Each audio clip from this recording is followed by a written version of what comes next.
আসসালামু আলাইকুম। আশা করছি আল্লাহর অশেষ রহমতে সবাই খুব ভালো আছেন। আলহামদুলিল্লাহ আমিও খুব ভালো আছি। এখানে দেখতে পাচ্ছেন গাছে পানি দেওয়া হচ্ছে, আর গাছে পানি দিচ্ছেন হচ্ছে আমার আম্মু। তো আম্মু বাড়িতে আসলে কিন্তু সব সময়ই বেশিরভাগ এই কাজগুলো নিয়েই ব্যস্ত থাকতে চেষ্টা করে। আর আমারও মনে হয় এই কাজগুলো করলে শরীর স্বাস্থ্য অনেক বেশি ভালো থাকে। আর এরপর যেগুলো দেখতে পাচ্ছেন সেগুলো হচ্ছে আমাদের গাছের শুকনো শিম, যেগুলো শুকিয়ে গিয়েছে গাছের মধ্যেই। তো এগুলো কিন্তু শুকানোর জন্যই রাখা হয়েছিল গাছে, পরবর্তীতে এখান থেকে শিম নেওয়ার জন্য, শুকনো শিমটা। তো আলহামদুলিল্লাহ অনেকগুলো শিম পাওয়া গিয়েছে।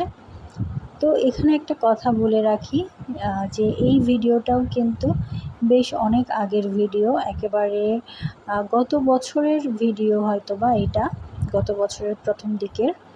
তো তখন কিন্তু এই শিমগুলো পাওয়া গিয়েছিল।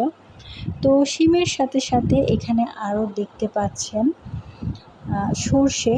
তো এই সর্ষেগুলো কিন্তু আমরা চাষ করিনি, এখানে আমাদের ঘরের কাছে একজন সর্ষে ক্ষেত করেছেন, সেখান থেকেই বীজ উড়ে কিন্তু আমাদের এখানে এসেছে এবং এখানে নিজে থেকেই এই সর্ষেগুলো হয়েছে।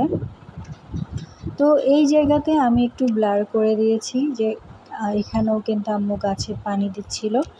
এরপর এখানে ঘরের ভিডিও দেখতে পাচ্ছেন। এখানে আমাদের একটা ওয়াল শোকেস বানানো হচ্ছিল, যেটা এখনও কিন্তু কাজ শেষ হয়নি। তো এখানে দুজন মিস্ত্রি কাজ করছিলেন। তো এরপর দেখেন এই মরিচ গাছটা, এই মরিচ গাছের মরিচ হচ্ছে কালো রঙের। এটা কিন্তু বাংলাদেশে এখন অনেক বেশি পাওয়া যায়। এই মরিচগুলো কিন্তু একদম গতানুগতিক মরিচের মতোই স্বাদ। তো খুব একটা খারাপ স্বাদ, আবার অনেক বেশি মজার স্বাদ এমন না। আর এখানে দেখতে পাচ্ছেন এইগুলোকে বলা হয় থানকুনি না, এগুলো একটা আমার এখন মনে পড়ছে না। এটা খুব ভালো ওষুধি একটা পাতা। তো এরপর এখানে দেখতে পাচ্ছেন টমেটো। এরপর আমি টমেটো আরও যেদিকে আছে সেদিকে যাচ্ছিলাম। তো মাশাআল্লাহ বেশ অনেকগুলো কিন্তু টমেটো হয়েছিল। আর আলহামদুলিল্লাহ এবারও কিন্তু এর চেয়ে বেশি টমেটো হয়েছে। এগুলো হচ্ছে গতবারের টমেটো। এগুলোও মাশাআল্লাহ মোটামুটি ভালোই হয়েছিল, কিন্তু গতবারের চেয়ে এইবার কিন্তু আলহামদুলিল্লাহ অনেক বেশি ভালো হয়েছে টমেটো। তো এরপর এখানে একটা পেয়ারা গাছ দেখতে পাচ্ছেন, যেটা হচ্ছে ফুলটা পুরুষ ফুল, অর্থাৎ এখান থেকে ফল হওয়ার সম্ভাবনা খুবই কম। তো এই গাছটা পরবর্তীতে আর রাখা হয়নি। এরপর দেখতে পাচ্ছেন এখানে কিউট কিউট কিছু ক্যাকটাস, যেগুলো আম্মুকে আমি দিয়ে দিয়েছিলাম। আর এই ক্যাকটাসের মাথায় কিন্তু একটা লাল ছোট ফল হয়, যেটা খাওয়া যায়, কিন্তু আমি কখনো খাইনি, তবে এটা খাওয়া যায়। আর এটা খেলে কিন্তু কোনো সমস্যা হয় না। তো এই জায়গাটা হচ্ছে আমাদের রান্নাঘরের সাথে যে ছোট্ট একটা জায়গা, সেখানেও কিন্তু আম্মু গাছ লাগিয়েছিল তখন। আর এই সুন্দর ফুলটা তো সবাই চেনেন হয়তো বা, এটা হচ্ছে পেঁয়াজ ফুল। খুবই সুন্দর পেঁয়াজের কলির ফুল এটা। সামনাসামনি এটার সৌন্দর্য অনেক বেশি। তো এরপর এখন যেগুলো দেখতে পেয়েছেন সেগুলো হচ্ছে চুলের জন্য খুবই ভালো। আর এটা তো মরিচ গাছ আগেই দেখিয়েছিলাম। আর এরপর এই চমৎকার গাছটা হচ্ছে আমাদের মধু মঞ্জুরি বা মাধবীলতা।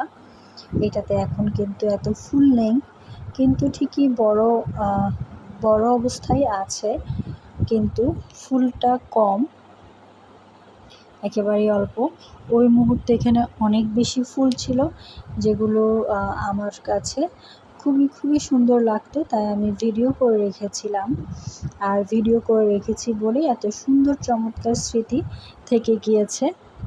তো এরপর দেখতে পাচ্ছেন ওই শিম থেকে যে বিচিগুলো বের করা হয়েছে, সেগুলো সহ আরও আগের কিছু বিচি ছিল, সেগুলো আমি শুকাতে দিয়েছিলাম।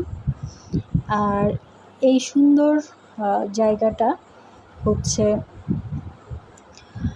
এখনও মোটামুটি এমনই আছে, কিছুটা চেঞ্জ হয়েছে যেহেতু 1 বছর হয়ে গিয়েছে এই ভিডিওগুলোর। আর এখানে অনেকেরই কিন্তু জায়গায় মাটি ভরাট করা হয়েছে। এবং একটা কোইন্সিডেন্স হচ্ছে, আমি আজকেও কিন্তু এই জায়গাটার ভিডিও করেছিলাম, অর্থাৎ মাঠের ভিডিওটা। সেটা আমি পরবর্তীতে হয়তো বা কোনো দিন দিতেও পারি। তো এই তো আজকের ভিডিওটা আমি এখানেই শেষ করছি। সব সময়ের মতো সবার জন্য অনেক বেশি দোয়া থাকলো। আল্লাহ হাফেজ।